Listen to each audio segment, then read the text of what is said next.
So we're off to a roaring start. The next speaker is Ryan Robinson, who is the City of Austin Demographer. And so he's going to tell us what the situation looks like in our city, because that's our focus today, is the Central Texas region. As I said, we are hoping that other regions will do what we are doing now. I also should let you know that all of the PowerPoint presentations will be on our website, so you don't have to take extensive notes because they'll be up in the next day or two.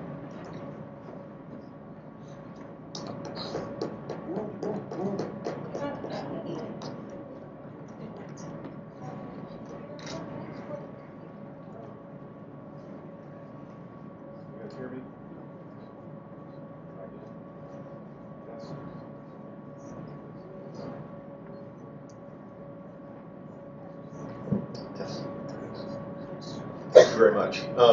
So you heard Rebecca use the term hard to count, and that's the piece that I want to take and just kind of dive into, because not everyone is countable at the same sort of level. I mean, I'm kind of tripping over those words, but there's nothing wrong with being a hard to count population, but that's where we are going to focus our efforts very, very much.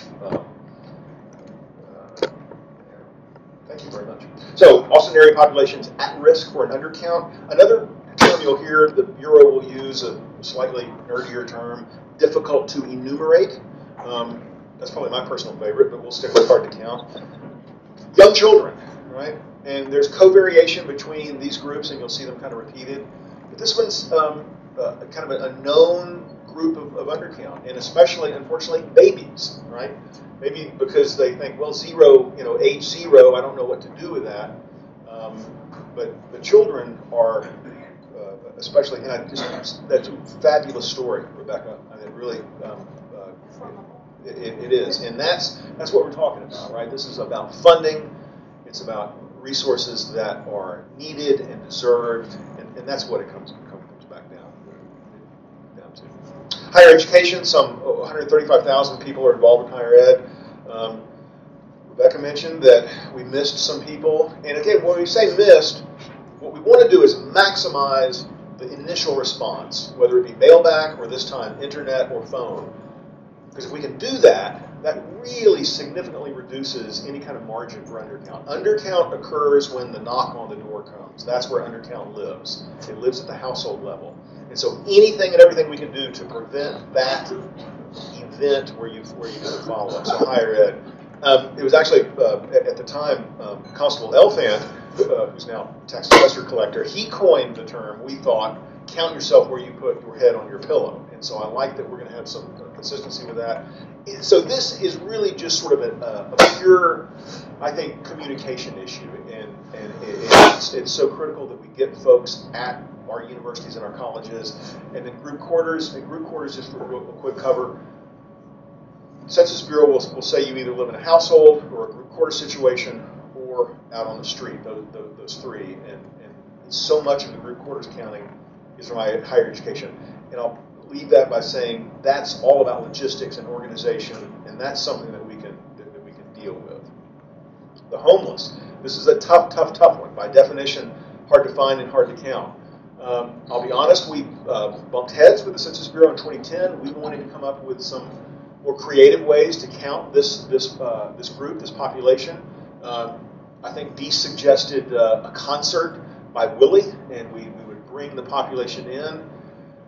But I understand that the Census Bureau wants to count individuals the exact same way in every part of the country. That's what I call the Procrustean bed, just because that's kind of fun to say. So I'm hopeful. Batteries. There are new batteries on the podium. Always causing trouble.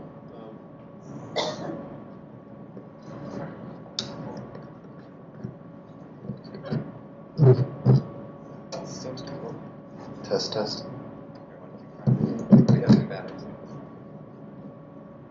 So those of you who want to become a college dean, witness what just happened.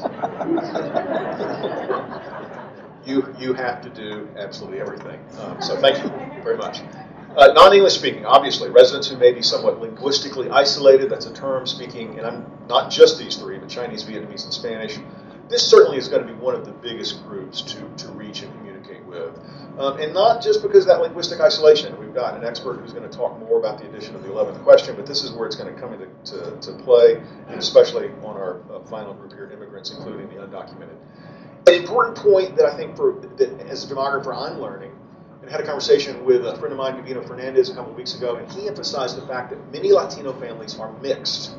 What he means by that is there might be a brother who has been here on a work visa for 15 years. There might be a sister who was born here. There might be another brother who is here without documentation. So my fear, and I think the fear of the demographic community, is that asking the citizenship question won't. So asking you.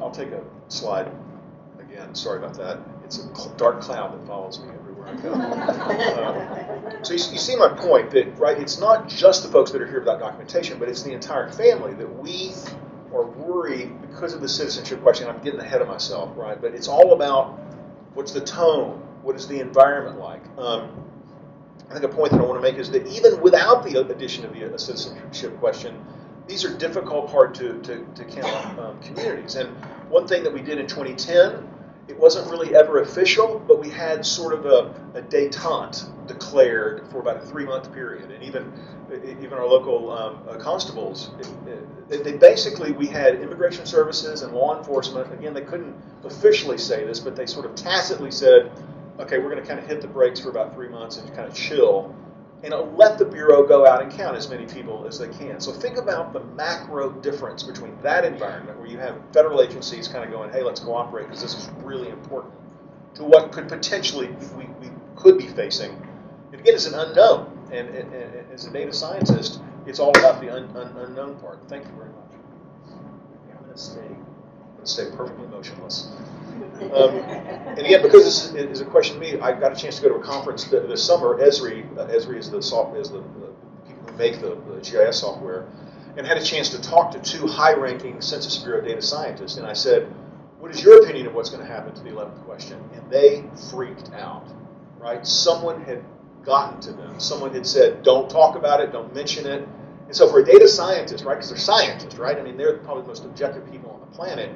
For them not to even be willing to wade into it, I think is telling, as they say. So, all right, mail response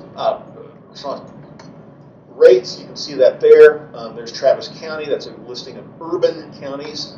Deese was very proud that we were able to get that collection of urban counties. There's the city of Austin sitting kind of right in the middle at 72%. And again, this is the rate at which collectively the city got a form and mailed it back. We had great fun in the run-up to this because we were getting data every single day from the Bureau. For a little while, we had the dubious honor of having the lowest response rate down there with New York and Boston. But we came up, our response rate came up to about kind of in a medium level. But again, this is the number we want to maximize. We're not saying that we only counted 72% of our population, but after that, it's, okay, enumerators, go out into the field. Of course, that's expensive, and that's where, I like to say, that's where undercount lives. So this is a map at the tract level of those response rates. So pop quiz, what could this be a map of other than response rates? To me, when I see this map, I go, boy, that looks like a economic map is good. I wanted to go with a vote map, right? But of course, votes are largely economic. They're not purely, but that could, that might be a map of what the midterm elections look like in terms of turnout, where we're going to see turnout of about 90%. But so I'm emphasizing the part of town where we got response. Let's flip that and let's take the census tracts where we had less than 70%. And this begins to look a lot like the map that Rebecca showed us from the Rome. So it's not that this is necessarily the key to perfect success, but it certainly helps us figure out where we put advertising. We wrapped a couple of Capital Metro buses. We were very proud of ourselves until we found out that the 19 can be shifted from running a route in East Austin. That's a bad example of 19. Of course, they remapped it. So we're going to be smarter about that, but this is where we want to focus our outreach effort locally. And it's attending events. It's identifying the churches and the synagogues in those areas, right? It's really where we try and get micro and get down to the level. That's, again, you'll see this kind of repeat. You start to see the Eastern Crescent, as we call it, show up. There's the Rome that Rebecca had. You can see right in the middle of the map is the University of Texas, right? That's that dark area. The darker the area, the predicted lower level of response. Again, I think that we're going to do much better on higher education this time around. It's all about organization and communication. But in these other areas, and here's a map of young children, again, there's college students. This is the one that I think is going to be our biggest challenge. Foreign-born share of total population, you can see that those are basically Austin's port of entries for the foreign-born. And that's where we will really, really be honing our message and focusing. Ahead of 2020, Texans are becoming even harder to count. That's because we're diversifying. And here it is, a little bit of I'm going to give this to Dr. Potter to really go into in detail, but the census will add a citizenship question. So here's something interesting. I think that guy is the Attorney General of, not California, possible? Anyway, California, Illinois, and New York, I believe, are suing the federal government, trying to take that citizenship question and remove it. But my belief is that, I'm sorry, it only gets removed if the suits win. And the part I was going to say that's kind of interesting, so how about the state of Texas, right? The state of Texas could gain 3 to 4 seats. But the state of Texas is not suing the federal government, but they are, for the first time ever, they're doing a complete count committee. So I think that I mean, they've got to understand the importance of it, aside from the optics of the politics. Okay, just real quick, I'm going to give it over. These are elements that basically folks are saying make the 2020 a more risky endeavor. Maybe we had 4 tests planned. We only did 1 in Rhode Island. You know, again, I don't want to necessarily dwell on this, but we're up against probably an environment that's going to be more challenging. Okay, I'm going to give it up. We have great plans at the county, the city and county level. We're going to treat this as a community outreach and education campaign. We're going to hire a project manager. My city budget includes that money, and it was passed a couple of days ago. Travis County has got that money. We see this as kind of a campaign manager almost, someone who can raise money, someone who can run logistics, someone who's highly organized. Mr. Eckstein. Has that ever been done before? No, this would be the very first time such a bold, almost a Promethean move in its creativity. Last time, and Deese Eckstein on the front row, thank you, Deese, we were involved in 2010. Our biggest feeling there is we got started too late. We're not going to make that mistake this time. We're going to get started much, much earlier. And we also didn't have any money in 2010. It was recessionary. Our folks didn't understand the importance. This time, I believe they do. Thank you, Deese. 2 groups, a steering committee, and that was kind of, Rebecca, you had that slide up. I think now we're using the term blue ribbon. We hope to launch our blue ribbon committee in early December. That will be supported by a bigger, again, maybe leadership will change that to working committee. That's the other way around. Okay, other way around. Thank you. Okay. We're going to have a group of sort of folks, figureheads, and it might be like the president of UT is on the blue ribbon committee, and then workers like myself and others will be on this bigger committee. Next steps: prepare a budget request. We're in. Announce the 2020 effort. Introduce the CCC, and then January we hope to have our project manager on board. Those are quick challenges. Maybe 2020. I use the term grossly underfunded. Maybe that's outing myself as a left-leaning liberal, but that's the way it seems from my point. This is my 4th decennial. It looks underfunded from my perspective. The last-minute addition, and here's an important part, untested citizenship question. We'd know more if it were tested. It was not included in the Rhode Island test, so we really don't know. Are people going to completely freak out, or will it be that big a deal? We'd love to know from the Census Bureau what happens if you don't answer the 11th question. What happens if you deliberately say, we're going to take a stand? Or what happens if you don't answer the 3rd question, right? And so those are things that we would love to get hammered out and know for sure, so that we can help our people have a strategy. If this really bothers you, here's how you go about it. Or do you say fully embrace it, answer it, you know, and we're gonna promise confidentiality the way we always have in the past. Maybe that's the pathway. But I think that's some strategery that we need to kind of fine tune. New use of internet and telephone could be really great, but they're kind of proven and unpredictable. Sorry for all the static. I think that's all I've got.